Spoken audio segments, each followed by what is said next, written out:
आज भी आंसू नहीं आए, सारा दिन मेहनत मशक्कत की, लेकिन जब पगार मिलने का वक्त आया तो कहा गया कि तुम्हारा काम समझ नहीं आया, इसीलिए तुम्हें पगार नहीं मिलेगी। कैसा अनुभव करोगे उस समय? कैसी फीलिंग होगी? लड़ोगे, झगड़ोगे, 100 तरह के बहाने बनाओगे, लेकिन अपनी पगार तो निकलवा ही लोगे। निकलवा लोगे ना, निकलवा ही लोगे। यहां तक कि ये तक राजी हो जाओगे कि यदि पूरी नहीं मिल रही है तो चलो आधी दाढ़ी ही दे दो, पर दे दो। भाई, हम जो भक्ति करते हैं, चाहे गुरु भक्ति करें, नाम भक्ति करें या अन्य किसी तरह की भक्ति करें, वेद शास्त्र पढ़ें, सरोवरों में स्नान करें, हम यही समझते हैं कि हम इकट्ठा कर रहे हैं अपने धन को। जिस तरह धन को इकट्ठा करते हैं ना, इसी तरह अपने परमार्थ को इकट्ठा कर रहे हैं। लेकिन भाई, जब वक्त आता है हिसाब किताब का, तो जैसे कहा गया है ना कि भाई तुम्हारा काम समझ नहीं आया, तुम्हें दाढ़ी नहीं मिलेगी, इसी तरह हम खाली हाथ होते हैं जब हमें पता चलता है कि ये परमार्थ तो हमारा अखारच में चला गया। क्यों चला गया?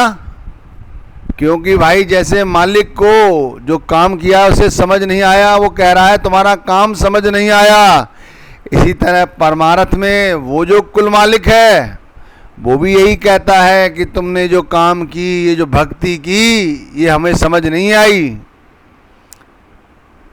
ये बात हम भी जानते हैं और तुम भी जानते हो अच्छी तरह कि उन्हें समझ आ रही है या नहीं आ रही है। हमें खुद समझ नहीं आ रही है जो हम कर रहे हैं। भैया, धोखा किसे दे रहे हो? धोखा किसी देने का मतलब है अपने आप को ही धोखा दे रहे हो। वो तो जब राजी होंगे तब होंगे। पहले तो जो हम भक्ति करते हैं, क्या हम राजी हैं? हम तो कार्यवाही ही करते हैं, केवल कार्यवाही। अगर कार्यवाही ना होती, ये पूरी विश्वास के साथ होती, पूरी ईमानदारी से होती, तो आज भी हमारी आंखों से आंसू ही आते, हमारी आंखों से झरने बहते, हमारी आंखें जो सूखी पड़ी हैं ये गीली हो जाती। हरि नाम में, गुरु नाम में, उनकी भक्ति में, उनकी सेवा में हमारी आंखें गीली रहती, हमारी आंखों से आंसू टपकते।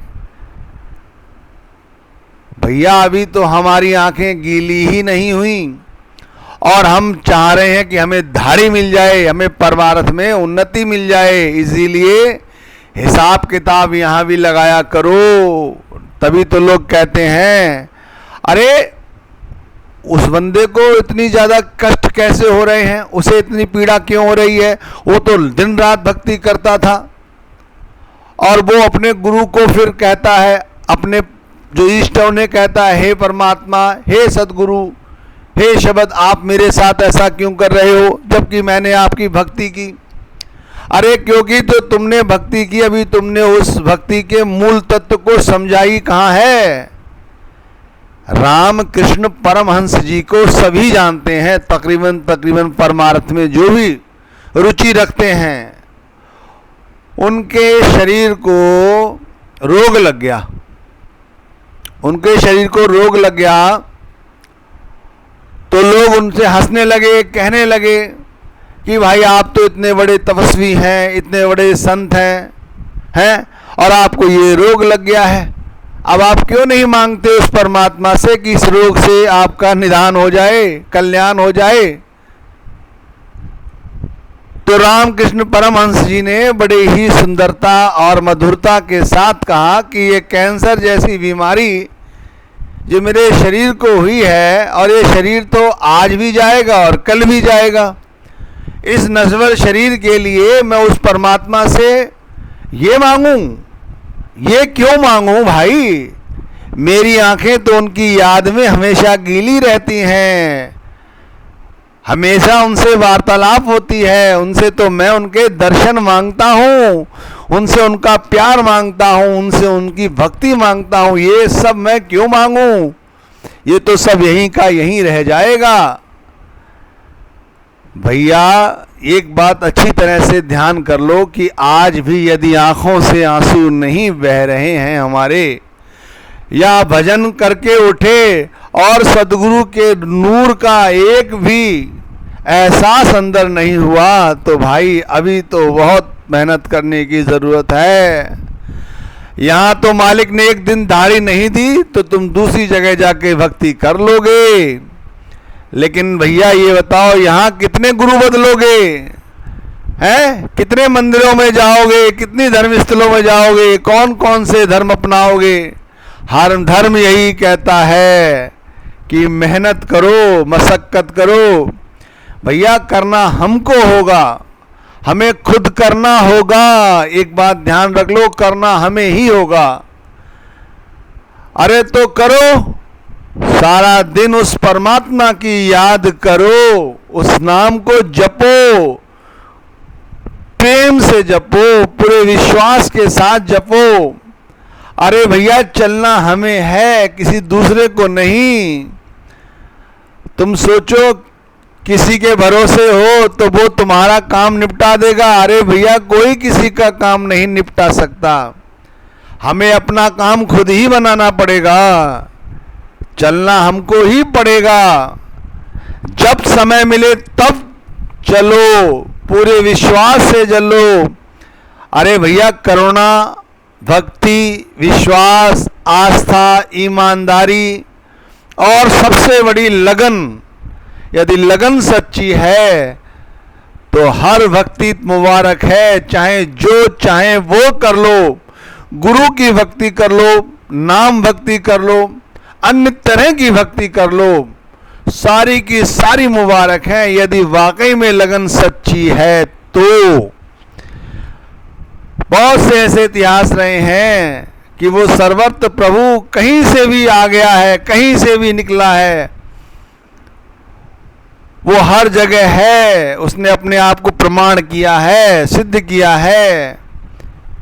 एक कथा है कि जब भक्त प्रहलाद को उसका पिता बार बार ये कहता था, बता तेरा प्रभु कहाँ है, कहाँ है, बता इस मेरे मकान में है, तो वो कहते हैं हाँ है। देखो विश्वास, छोटे से बच्चे का विश्वास देखो कितना छोटा, कहता हाँ है। वो कहते हैं तो इस खंबे में भी है, उन्हें हाँ इस खंबे में भी है। मारा उन्होंने उसके अंदर एक गदा और टूट गया, और उसी में से निकल आए भगवान और नरसिंह रूप में उसी राक्षस का वध कर दिया। तो ये साबित कर दिया उन्होंने कि वो हर जगह हैं। प्रेम से जपने की जरूरत है भैया, प्रेम से। आंखों में करुणा लाओ, प्रेम लाओ, भक्ति लाओ। करना हमें ही होगा, छोड़ना हमें ही होगा सारे संसार की माया को। रिश्ते नातों में अगर उलझे रहे, इनकी ही भरपाई करने का ही जीवन का उद्देश्य समझते रहे, तो ये कभी पूरी नहीं होंगी, और ये अंत वेले तुम्हें तुम्हारी इस कार्रवाई का कुछ भी इनाम नहीं देंगे। यही कहेंगे भाई तुमने हमारे लिए किया ही क्या है। जैसे वो मालिक कहता है ना कि भाई हम तुम्हें क्यों दें पैसे, बोले दिन की दाढ़ी, तुम्हें तो कुछ काम आता ही नहीं, तुमने कुछ किया ही नहीं। हमें भी पूरी सच्ची ईमानदारी के साथ हम जो भी भक्ति कर रहे हैं, नाम भक्ति कर रहे हैं तो, अन्य भक्ति कर रहे हैं तो, पूरी ईमानदारी से करें। भगवान को, नाम को याद रखें, हर वक्त उनकी छवि, उनके दर्शन, उनके प्रेम को उनसे मांगें, जिससे हमारी आंखें गीली रहें।